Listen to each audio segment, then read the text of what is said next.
un éditorial tout léger. Mais je vais commencer par dire qu'en cette ère où l'immigration semble être un défi un petit peu partout sur la planète, papa, je m'en voudrais de ne pas souligner l'exemple exceptionnel que tu nous as donné à ce chapitre au niveau de l'intégration à ta terre d'accueil. Comme vous le savez tous, mon père s'est complètement intégré à sa société d'accueil, comme peu d'immigrants savent le faire. J'en veux quelques exemples, les exemples suivants.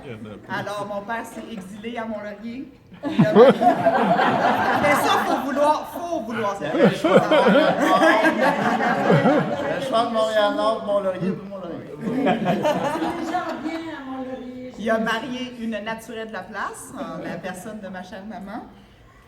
Mon père, la chose qui m'a vraiment le plus... je me souviens, c'est quelque chose qui m'a marqué, c'est sa connaissance approfondie des enjeux québécois, de l'histoire québécoise, des personnalités québécoises.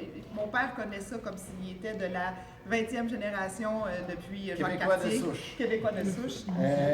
Au contact des Autochtones de la place aussi.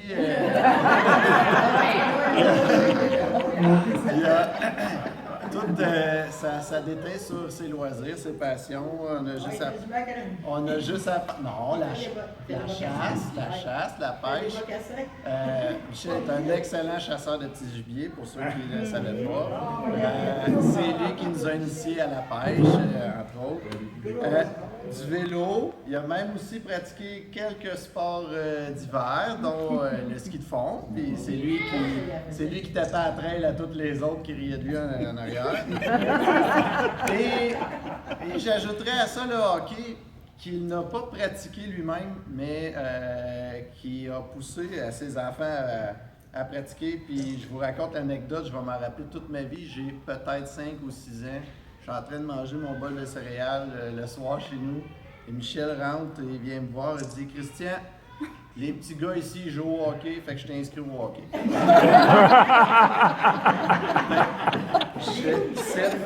Cette petite anecdote-là, je crois, démontre clairement quelle était sa vision d'une intégration réussie. Moi, étant le plus jeune, étant né en 84, j'ai connu le Michel des années 90 et par la suite. Personnellement, j'en doute un peu de l'intégration. Je me demande même des fois si Michel n'était pas simplement né québécois en Haïti. En réalité, si ce n'était pas de ta recette de griot, Michel, mes gars seraient encore plus forts. Par ailleurs, on ne peut pas parler de mon père sans aborder ses réalisations. Papa, je te l'ai déjà dit lors d'un speech précédent, parce qu'on pratique ça dans la famille, lors du speech, à tes 65 ans. Mais je tiens à le répéter encore une fois, mon père est un homme d'une grande intelligence dont il a voulu faire profiter la collectivité. S'en veut les exemples suivants. Mon père a fait une carrière brillante d'enseignant de plus de 30 ans. Et à ce chapitre, je tiens à vous faire une courte anecdote qui avait marqué la gamine que j'étais à l'époque. Mon père enseignait entre autres en secondaire 5 et à chaque année, il ramenait l'album définissant des étudiants de secondaire 5 dans lequel les étudiants écrivaient un mot. Et la chose qui me fascinait, c'était, bon, je dirais pas un étudiant sur 2, mais souvent les étudiants, ce qu'ils écrivaient, c'est à quel point mon père les avait marqués. Je me souviens des termes. Je me souviendrai que Michel Adrien est une encyclopédie vivante et les autres commentaires étaient à l'avenant. Alors pour la petite fille de 10 ans à peu près qui lisait ça, j'étais excessivement fière de mon papa. Alors c'est simplement pour dire que la carrière d'enseignant de mon père, il a pu et je pense qu'il a su marquer plein de générations. Je pense que Pat, tu disais que tu as eu la 3e génération à un moment donné dans ta carrière. Tu as eu la mère, tu as eu le petit-enfant d'un de tes étudiants. Alors à titre, donc, je vais juste revenir à ces réalisations. Donc une carrière d'enseignant qui a été fructueuse. Président du syndicat des professeurs, mon père a été dans le CA de l'hôpital de Mont-Laurier. Il a occupé le poste de DG à titre par intérim. Il a été conseiller municipal, président du CLD. Et j'en oublie probablement d'autres, mais je ne veux surtout pas oublier l'apothéose de sa vie professionnelle et j'ai nommé la mairie de Mont-Laurier qu'il occupe maintenant depuis 13 ans. Bravo!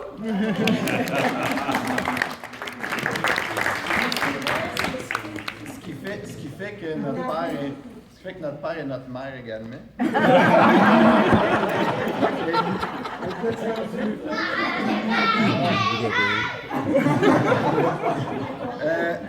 Et donc, évidemment, en tant que maire de Mont-Laurier, il a toujours eu à cœur, et je peux en témoigner, le développement de sa communauté.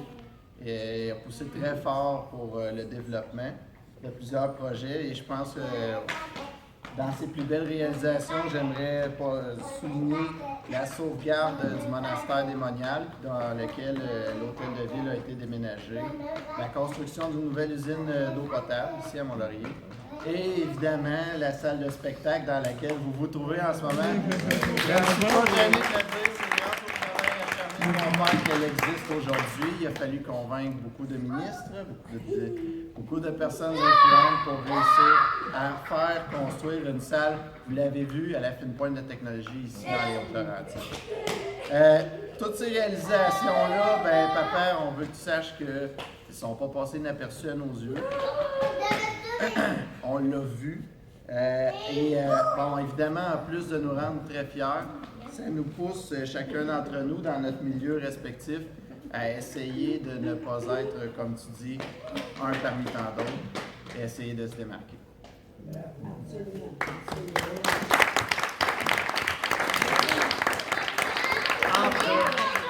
Entre toutes ces réalisations, Michel, tu as réalisé. Entre toutes ces réalisations, Michel. Ah, ils ont le sens du punch de leur père. Je disais donc, entre toutes ces réalisations, Michel, tu as trouvé le temps d'être un homme de famille, célébré tout récemment 40 ans avec ta douce épouse. Bravo! Ton point d'attache à Mont-Laurier numéro 1. 2 beaux enfants, un grand. 5, on va dire merveilleux la plupart du temps, petits-enfants. Merveilleux, ils sont en vie.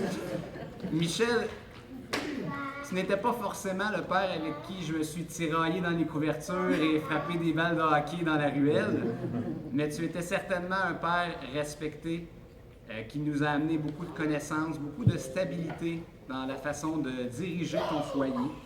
Et puis, moi-même, maintenant que je vieillis, je me reconnais énormément la pomme ne tombe jamais loin du pommier.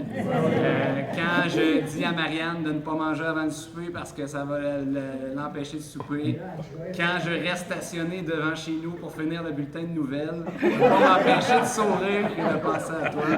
Quand tu considères des coupes de vin. C'est drôle ce que tu dis, Olivier, parce que, et vous le savez, quand on est jeune, on se dit, ben moi, quand je vais être grand, je serai pas comme ça.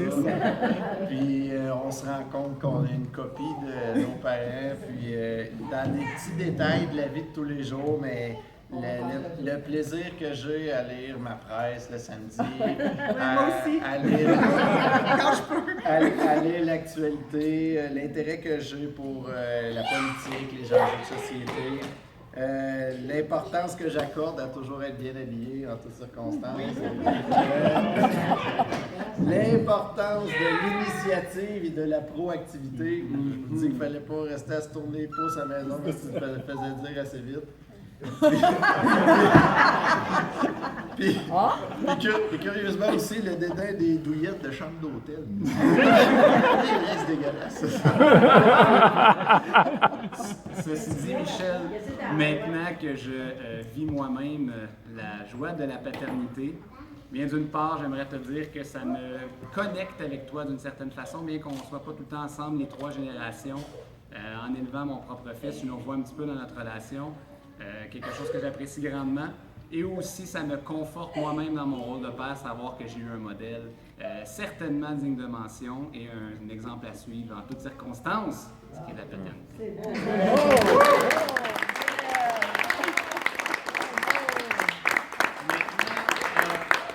C'est un anniversaire, c'est jour de souhait. Si tu te rappelles bien, pour tes 65 ans, je te disais que pour un homme qui atteignait ce qu'on appelle l'âge de la retraite, 65 ans, que tu avais beaucoup de choix et beaucoup d'opportunités de carrière devant toi, que peu importe ces choix que tu allais faire, j'allais les respecter, les suivre car je te respecte et je t'aime. Je ne pensais pas que 5 ans plus tard, le thème serait d'actualité toujours. Mais bon. Écoute, aujourd'hui, tu as 70 ans, même si tu as l'air d'en avoir 55 encore. Je t'ai dit que ça a l'air d'être de famille, ça. Ça m'apparaît être un gène dominant chez Oui, les chez les Adriens. Adriens. Avec la fin de la mairie qui approche, les prochaines années seront sous le signe du changement et l'occasion pour toi de relever de nouveaux défis. Je suis sûr que, comme d'habitude, tu seras couronné de succès et qu'ils sauront nous inspirer, nous remplir de fierté. Sache que toute ta famille sera là pour t'appuyer, toi et maman, dans ces changements. Merci d'avoir fait ce que nous sommes. Nous t'aimons, tes enfants. Bonne fête, papa.